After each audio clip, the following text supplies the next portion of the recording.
За сайн байцгаана уу? Мок байна.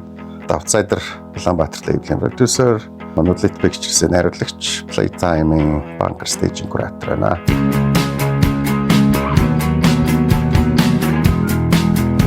Тэгээд техникийн асуулт болохоор хамгийн анхны earliest musical experiences гэсэн асуултсан. Яг нөгөө манай үеийнхэн ч юм болохоор хөвчлэн нөгөө харанхуй подвалт Sega PlayStation тоглох гэсэн гарууд. Тэгээд ихэд нөгөө одоо unconsciously гэх юм уу өөрийн мэдлгүйгээр автоматар зүгээр сүулт бодсон л доо. Одоо тэр үед бол тийч мэдхгүй шүү дээ жоохон хүүхдүүд гэсэн чинь нөгөө подвалт видео тоглоом амар их тоглолдог гэсэн бодонгууд дандаа нөгөө нэг Jasper Kidd-ийн одоо Sega-нд зориулж хийсэн аналог синт ч юм уу тийм саундтракууд өөрийн мэдлгүйгээр ер нь аяг сонсч өсцөөс хүүхдүүд юм бэл манай үеийнхэн бол тэгээ бас сүүлний найзтайгаа яриа инээлтчихсэн байхгүй одоо нөгөө нэгэнд харанхуй подвалт одоо юу гэдэг чи зээхийн ундаа уугаад өтөрчмгөө харанхуй подвалт ийм хөгжмнүүд ч гэрч ер нь ирээдүйд ямар хөгжим сонсдог хүмүүс болох нь тодорхой байсан юм шүү гэ тэгээ half joke гэхдээ тэгэл яалтчгүй одоо үнэн те бэлтгэгдээдсэн гэх юм уу дараа нь бол нөгөө том болоод өсвөр наснд хүрээд өөрсдийнхөө одоо сонсдог юмнуудыг барьж аваад сонсчод. Гэхдээ тэрнээс өмнө нөгөө unconsciously гэдэг шиг багын меморинэд бол бидний одоо чихэнд яг нэг тийм industrial noise гэх юм уу те тэр чи одоо нэг юм Совет конкрет барилгын л харанхуй бодволоод байгаа шүү дээ. Хажууд ундааны зэхмэгтэй зарим нь кохин зэхмэгтэй ч юм уу.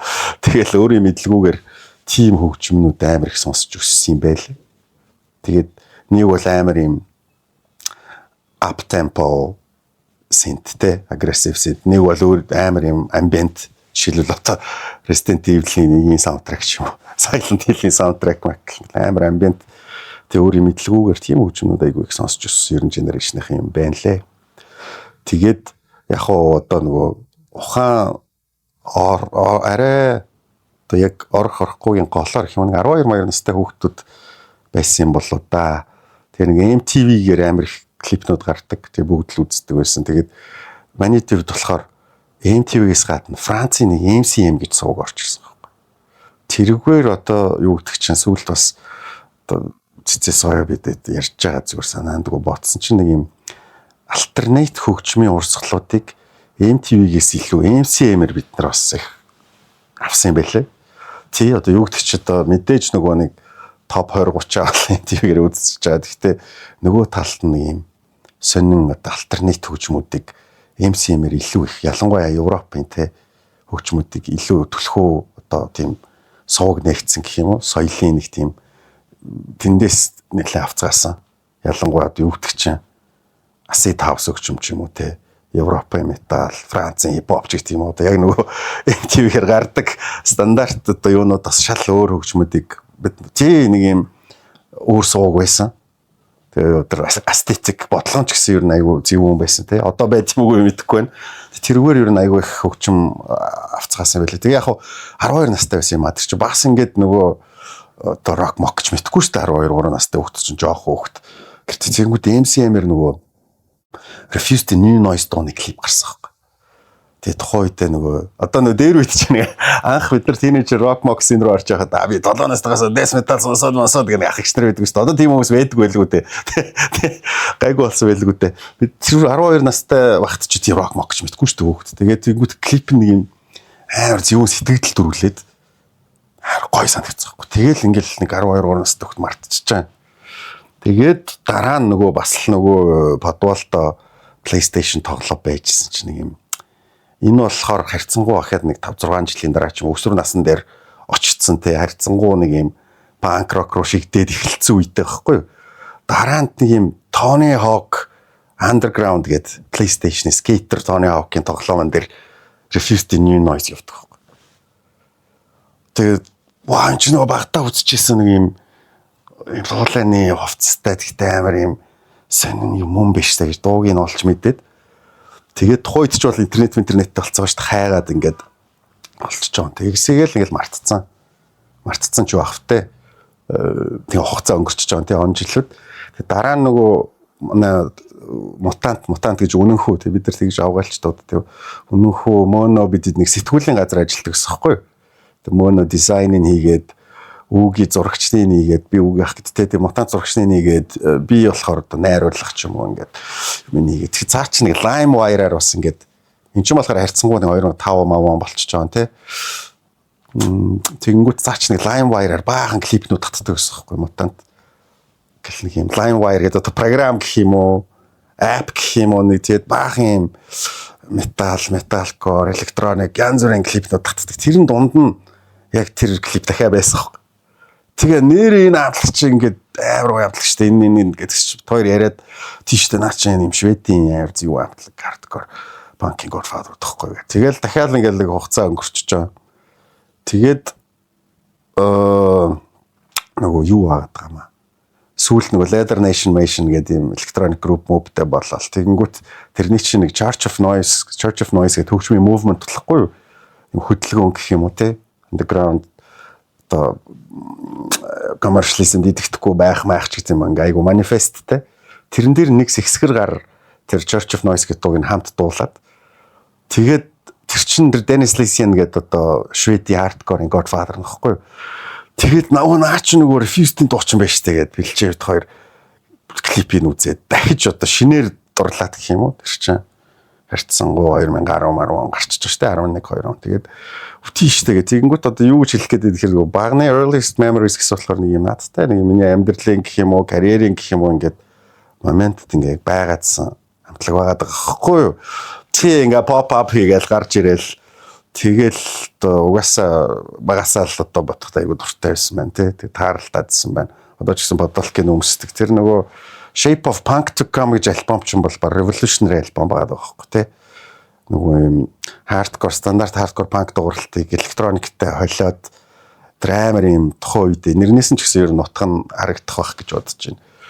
Тэгээ одоо ч гэсэн надад бодлого нь байдаг тэгэл ийм холбоотой хамтлаг байсан юм шиг байна тий. Тэгээ бас Dennis Lysian ч амар социалист баачка. Тэр үзэл бодол бас тэр нь амар таардаг ч юм. Гэхдээ нөгөө жоохон байхдаа бол мэдгүй ч чаас 12 настай хөлт гоё ах нар байна л гэж харж байгаа юм чи. Тэгээ дараа нь ингээ ойлгоод улам дуртай боллоо. Тэгээ одоо бол юм хамт байгаа. Earliest music memories гэдэг асуудалд чинь тохирохоор хамтлаг бол энэ байна. Гэхдээ бүр тэрнээс өмнө гэвэл одоо ямар одоо их хэрэглийн подкастаар ямар компьютер тоглоомны дуу, видео тоглоомны дуу тавиад байлтэн шүү дээ. Энэ нэлээд тохиромжтой байх гэж нэгдүгээрт бодсон. Хоёрдугаарт юу байгаа те honorable mention гэдэг шиг нөгөө цагаагаарын ноцтой мэдээний ай бас амар юм импакт өгчээсэн баха. Бараг тэр чинь бараг жоо. Тийм Монголын үндэсний радио цагаагаарын ноцтой тэр бас яг earliest айгуу чухал амар юм анхны бүр юм төгшөр төрчмөр л үзэл бодол дээрээ суурилсан хамтлаг болохоор одоо анх гарчаад идэр чи шууд тарцсан байхгүй зориуд одоо нөгөө нэг гарууд зарж идэн гэдгийг ер нь тооцоолцсон тэгээ зориуд байхгүй болгоцсон. Тэгээ буцаж нэгдээд тий 12 онд буцаж нэгдэж байгаа байхгүй. Тэгээ тоглож байгаад сая сүүлийн бүр яг жинхнээсээ аль биесаар ингээд тарцсан. Одоо дахиж юм хийхгүй те. Тэр нь илүү кул. Ер нь шведүүд ч айгу зөвөн шүү дээ. Гармон гэдэг зүйлийн учрыг олцсон үндэстэн ч гэж ярьдаг. Тэ бүх жанр дээр шүү дээ. Одоо тэр одоо This is Pop гэдэг докюментариг үзсэн бол жишээ нь Шведээс гардаг хамгийн гоё pop дуунуудын яг metal head зохиогоод өгсөн ч байх шиг те. Ер нь бол айгуу тийм баялаг. Ягаад ч Шведийн aesthetic урлаг ер нь надад их таалагддаг юм. Хувь хүний хувьд. Ер нь Nordic тэр цагаагаар soil culture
Тий, одоо миний хоёр дахь сонгосон доо болохоор энэ Фази гэдэг хиттийн манай урд хүршийн хамтлаг байгаа.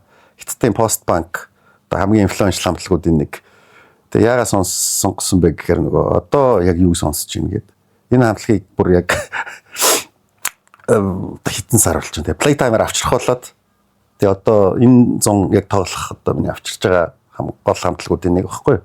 Сая 12 сарын 30-31-нд явж фестивалийн үзээд хамаг юмнуудаа хийгээд тэгээд approval entry аваад одоо яг энэ 100 Playtime дээр ирж тоглох юм.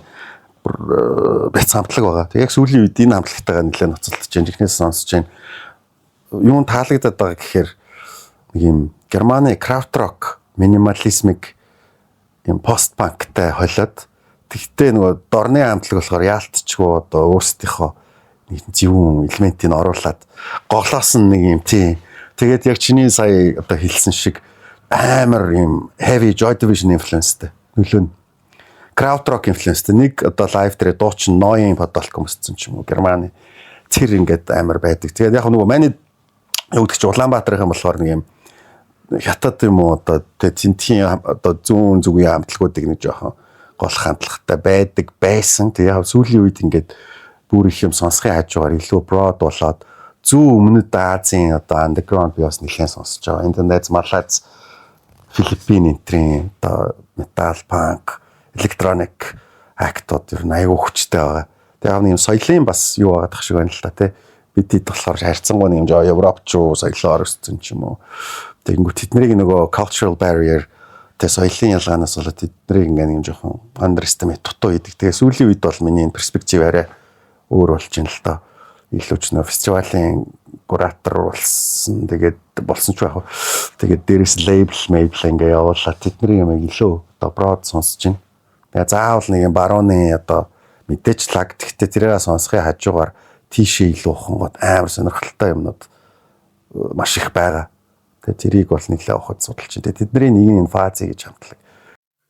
Оо амар метал амар пост амар панк амар тэгэл чи ер нь манайхыг тойрол амар байна та.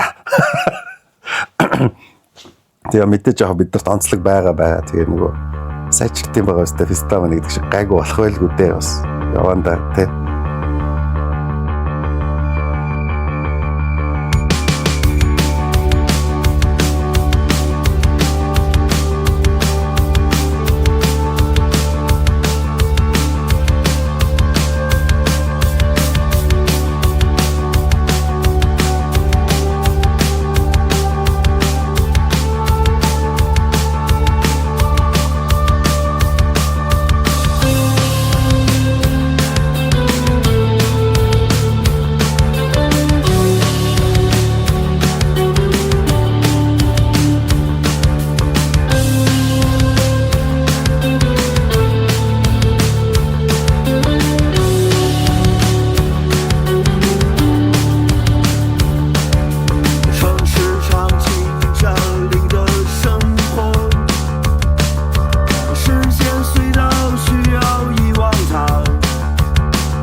是种遗忘。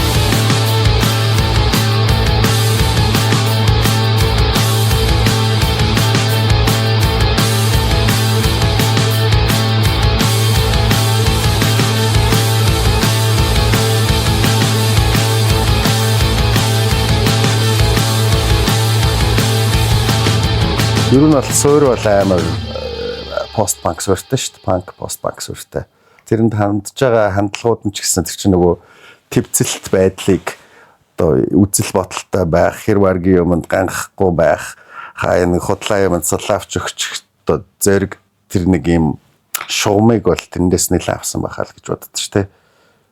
Багасаа сонссон болохоор тэр нөлөө нь гэх юм уу? Рок хөгжмөр оруулсан урсгал бол яг new metal. Угаасаа амар new metal мейнстрим байсан үү шүү дээ. 90-ад оны сүүл 2000-ад оны их үе гэдэг чинь Burger King-ийн рекламад хүртэл Slipknot тоглолдог байсан байхгүй. Тэгээд энэ TT34 чи Беларусын new metal-ын Godfather гэж явдаг. Гэхдээ тэгвэл нөгөө барууны хамтлагуудыг бүгд мэдж байгаа юм чи тэрний дууг одоо тавиад яах вэ те. Тэр тэтэрхүү бүгд мэдтгэл юм чинь сонсчлээсэн юм чинь те. Гэхдээ нэг одоо юу гэдэг чи инээдтэй юу гэдэг чи Korn-ы Follow the Leader ч юм уу. The Life is Peachy, Limp Bizkit-ийн нөгөө Chocolate Starfish and Hot Dog Flavored Water ч юм уу, System of a Down-ы Toxicity, Slipknot-ийн Iowa ч юм уу, Duality альбомны одоо үгнүүдийг ингээ баг нацагт орж шүлэг төрийн дуулаас илүү жижигэр мэдэн шүү дээ. Тухайн үед яг ингээ 15 6-тай хүүхдүүд ингээ яг зэрэгөр ингээ мэдгүй ингээ тархинд яг ингээ байгаад идэв шүү дээ бүгд. Тэгээ яг хоо манай найзууд чинь дараа нь ингээд зарим нь яг одоо скандинавын метал ч юм уу, зарим нь одоо панк те, зарим нь электроник, зарим нь бүр рэп болцсон найзууд ч биш те. Тэгээ тэндээс нөгөө суурай сайн авчгаар ер нь гайгүй байшин гайгүй барих тийм шиг санагдаад идэв. Тэгээ суур сайтай хүмүүс ч юу ч хийсэн ер нь гайгүй. Тэгээ загвар магварлууч орсон хүмүүс байгаа шүү дээ. Зарим нь одоо шеф мэф болцсон ч байна. Тэгээ ер нь бол тэндээсээ яг ингээд хөгжмөөрөө одоо бие бинийгээ ололцоод тэндээ найзлаад тэндээсээ ингээд дараагийнх нь юмнууд нь хөгжөд цэцгэлээ явсан гэх юм уу. Тим найзууд одоо болтлоо. Тэг яг энэ үед чи одоо нөгөө 01 клуб гэд байгуулсан. Манай лидер ч хамаа бид нарыг базаж янз бүрийн ивент хийдэг те. Тэгээд нөгөө талд нь болохоор эможиг бид гурав байсан. Тэгээд лама мөнөө малина бидэд ингээд нэгдээд нэг юм жижиг бид 01 клуб. Одоо бодохоор 18 настай хүүхдүүд зүгээр статистикли ярьж байгаа шүү. Соёлын импакт нь биш. 2004 онд л анхны алхам гээд тэр Amazon Palace багтаамжаараа бол тухайн үеийн Playtime-тай дүүц тоглолт хийцэн баггүй. Тэгэхээр нэг бодлын амар зөрөгтэй ч байсан юм шиг те. Анхны алхам гэдэг нэг юм Ленни постэр зурагтай постертай ч үлээ. Тэр рок тоглолт. Тэгэхээр нэг бодлын бас амар зөрөгтэй л байсан байгаа юм л та.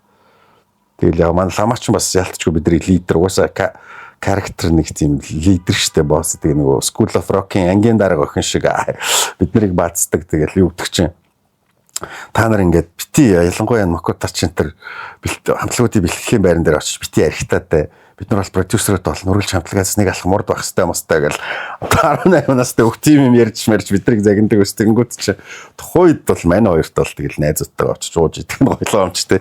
Одоо бодохоор амар лаг зөв юм ярьдаг гэсэн үг цаач.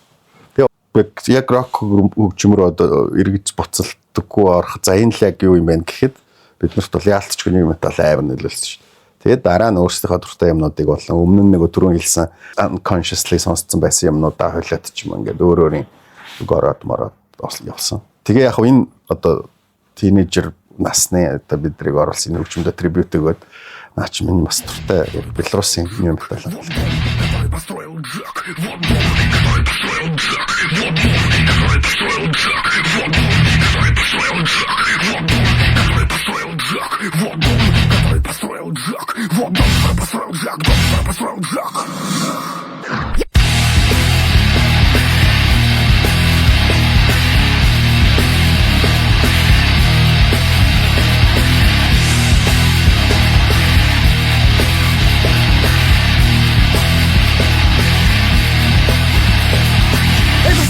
Все лучше не хранится в доме, который построил Жак.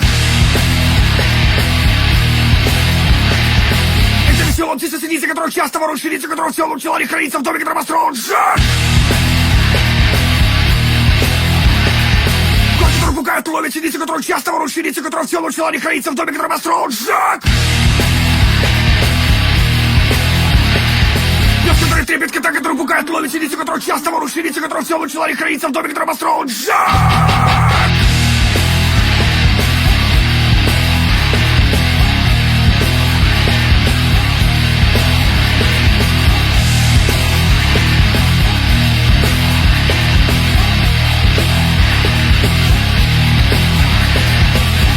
Безрогали душу старом совместно, который зашивает трепет кота, который пугает, ловит синицы, который часто ворует синицы, который в целом желании хранится в доме, который построил Джек. Это старушка седая строго, которая дует корову без рогли душу старом совместно, который зашивает трепет кота, который пугает, ловит синицу, который часто ворует синицы, который в целом желании хранится в доме, который построил Джек.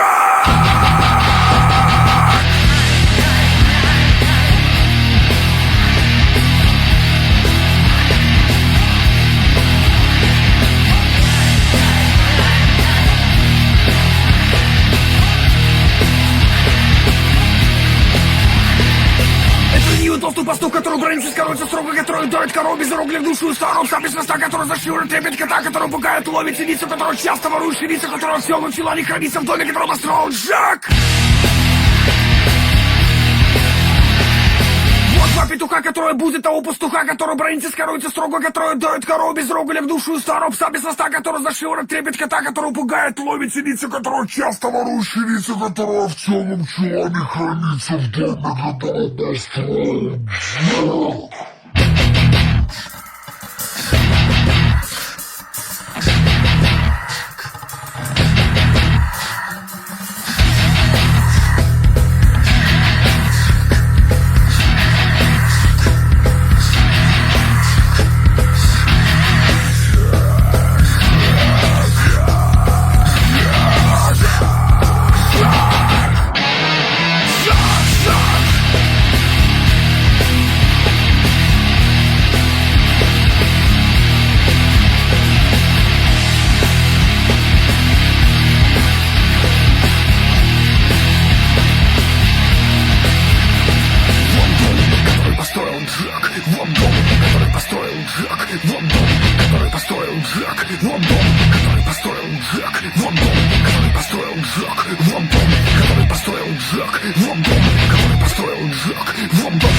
Джек, дом, который построил.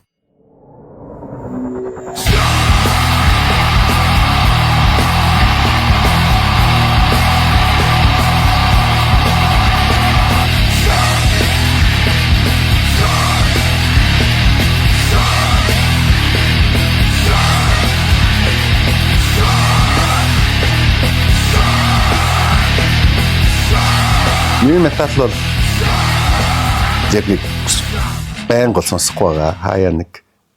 Гэхдээ яг нэг 20 жилийн интервалтай юм иргэдэг гэдэг шиг юу гэдэг чи эргээ бас ингээд төгжмийн син дэлхийн ертөнцийг харах юм бол эргээд бас айгу тренди болоод байна л та. Яг тинейжрүүд одоо байгаа бүр жоохон хүүхдүүд new metal-ыг эргэж нөхөж сонсоодох шиг санагдаад шүү дээ. Korn Adidas-тай ч гэр ээж ах шиг. Book хийхэд хамгийн үнэтэй амплуудын нэг Limp Bizkit болцсон ч байх шиг те. Static X чинь за industrial руугаач гисэн. Гэхдээ нэг юм шинэ дуучинтай дүүр мөр хийгээл ингээл. Яа нэг тийм эргэлт бас байгалаа шүү дээ. Чи нэг рэпер Серега Мирагатай хүртэл дуу хийсэн байд юм аа. 2000-ад оны их үед. Угаасаа тэр нэг юм балмад new metal нь славуудад зохиодох шиг байдаг шүү дээ. Характер нь угаасаа жоохон хамтлагч ч гэсэн угаасаа ерөн сайхан сэлхээсэр шиг бачканаар. Угаасаа л нэг тийм сайхан гар. Хамгийн дуртай урсгалуудын нэг пост рок. Тэгээ бас мат рок гэхгүй. Тэр болгонд ялангуяа гэхдээ надад илүү барууны талдаа пост матууд илүү таалагддаг. Мэдээж Азийн постууд байдаг гоё ч гэсэн надад болохоор яг personally жоохон утга уянгийн санагддаг байхгүй. Жишээлбэл Mono эсвэл Солонгосын No Respect for Beauty ч гэдэг юм уу жоохон утга уянгийнх нь надад болохоор God is Astronaut, Mogwai эсвэл Explosions in the Sky ч юм уу 65 Days of Static гэдэг тиймэрхүү одоо юу гэдэг чинь те Russian Circles ч бас орхолох илүү тийм барууны пост metal эсвэл mat rock хамтлагууд илүү таалагддаг. Азихыг бодлоо. Энэ жанр дээр шүү дээ. Пост тоглолтог mental architects гэдэг. Энэ болохоор зүгээр яг personal reason. Бүр энэ донд би айгуу дуртай. 2012 онд гарсан альбомных нь баггүй энэ. Тэгээ нэг айхтар био энтер байдгүй. Тэгээ угаасаа нөгөө Болгарын энэ нэг өөрсдийнх нь онцлог энд бас амар шингэсэн байдаг. Улс төр нийгмийн. Тэгээ яг наад дууч болохоор надад амар хүч өгдөг дуу гэх юм уу. Одоо тэр basement-ээс ахуулаад тэр мөр ямар нэг юм ингээ бол 30 мэдгүй. Ер нь наад дууч би байнга ер нь сонсч хүч авдаг. Миний хамгийн дуртай personal favorite дуунуудын нэг. Тэгээд амар underrated гэж би бас хэлнэ. Дууны composite гүйцэтгэл, execution, илэрхийлэмж нь ер нь бол амар сайн дуу. Тэгээд ялтч амар underrated. Хамтлаг underrated, цомог underrated дуу. Тэгээд сонгосон шалтгаан нь бол зүгээр л одоо би амар personal reasons.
Ялч сүүлийнх нь нэг юм Монголд оруулчмаар санагдаад. Яг тэр бүгдээрээ л гадаад зөндөө сонсч байна шүү дээ. Угаасаа л нөгөө Улаанбаатарх болохоор Улаанбаатарын хамтлагийг оруулмаар санагдаад. Тэгээ угаасаа л энэ Улаанбаатарын underground scene-с ургаж гарч ирсэн болохоор тэгээд дээрээс нөгөө нэг үеийн найзууд те аюу сайн найзууд тэгээд тэдний дууг оруулчих гэж бодоод. Тэгээд юу гэдэг чинь одоо мэдээж одоо ахнар найзууд гэх юм уу те Сванысын саарл үе цомог бол бас миний аягүй дуртай цомгууд нэг Night Train-ийн 37 ч юм уу сүүлчийн гэрлэгээ бас одоо миний хамгийн дуртай дуунууд нэг. Гэхдээ яг нөгөө үеийнхаа яг нэг үеийн залуучуудын юм айкон болж чадсан одоо хамтлаг учраас тэг дээрээс нь Лимонсын хамгийн шүүкейстэй байхгүй. Шүлэг нь бол амгаа ах их санагдаж байна. Тэгээ нэг юм жирийн нэг баачка нарыг бодвол арай өөр юм мэдэрдэг хүмүүст зориулсан трибьют гэх юм уу. Тэгж санагдаад. Энэ цомог нь болохоор манай гаруудын бас хамгийн одоо миний бодлоор яг рок цомог гэхгүй. Илэрхийлж чадсан. Тэгээд дээрээс нь чинь нэг юм алсын одоо юу ч юм те. Зүгээр нэг өдөр тутмын өнөө маргааш юм дуулаагүй амар юм. Сансар огторгон сэдвийг өөргөн сэдвийг шүлгэн дээрээ бас оруулсан байдаг. Тэгээ энэ цомогч нь бид нар бараг л одоо яг бөөндөө ингээл хамтдаа тэгээ бүтэж явах процессд нь би ингээл байнг хажууд нь байгаадсан гэх юм уу. Анхных нь клипийг хүртэл би хийж өгсөн энэ цомгийнх нь тэгээ 83 86 гэдэг 2008 онд ч тийм 20 эд настай байсан юм. Тэр мөр нь бас айгүйх дурсамж байгаа болохоор би энэ дууг сонгосон юм. Дэлхийд дээр хүртэл одоо тэгдэж штэ нэг хамтлагуудыг эхний цомог бол яаж хийж байгаа гарчдаг. Хоёр дахь цомог хамтлагийг цаашаа явуулж чадах уугүй юу одоо шийддэг ийм цомог байдаг. Тэгээд нэг цомог гаргаад тараад байхгүй болох уу эсвэл үнэхээр legendary статусаа одоо тэр улаан дооцсон тугаа ингээ бариад мандуулах уу гэдгийг энэ цомог бүр яг шийдэж өгсөн, шийдэгч өгсөн цомог гэж боддог байхгүй. Доонод нь ч гэсэн өмнө нь одоо юу гэдэг чинь эхний цомог дээр бол ер нь хүүхдүүд байсан ш тэр нь ч үнэртдэг те ялтчгүй одоо revolutionary цомог мөртлөө яг ингээ хүүхдүүдээс энэ цомог бол ялтчгүй одоо нэг юм хүүхдүүдээс одоо залуучууд ирчүүд болж хувирсан тэрийг илтгэж байгаа философийн дуунууд ихтэй уужилтын ч дуунууд ихтэй те нэг тийм тэгсэн мөртлөө өөрсдөө характерыг алдаагүй гаргаж чадсан тийм цомог гэж боддог шүү дээ. Мэдээж яв DIY бол Улаанбаатарт мэдээж Нисванисаас эхэлнэ. Яг DIY punk те. Тэгээд яг энэ нь болохоор яг өөрсдийнхөө үгүй найруулагч Пол Шрейдер хэлсэн байдаг шүү дээ. Нөгөө залуу үед хаалгыг нээлттэй орхих нь чухал биш. Хаалгыг цөм шааж орж ирж байгаа стакод илүү сонирхолтой байдیں۔ Гэдэг чинь. Тэгээ яг тэр нь бол яг тийм revolutionary цомог болж чадсан. Тэгээ энэ дуугаар бол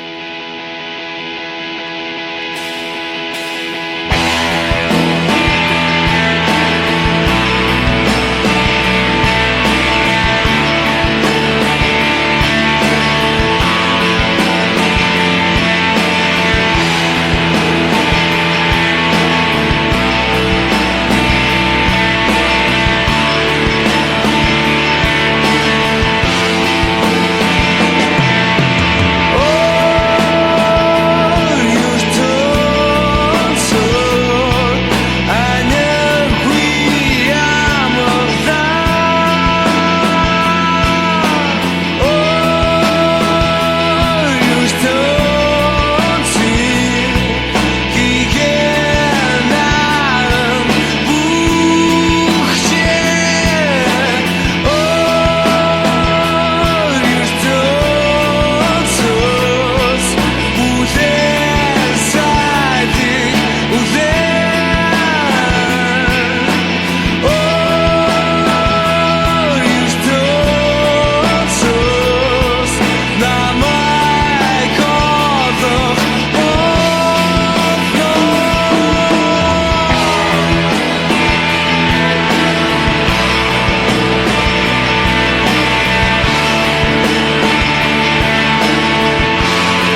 плейлистик Яран Сандран бэлдсэн плейлистик сонссонд баярлалаа.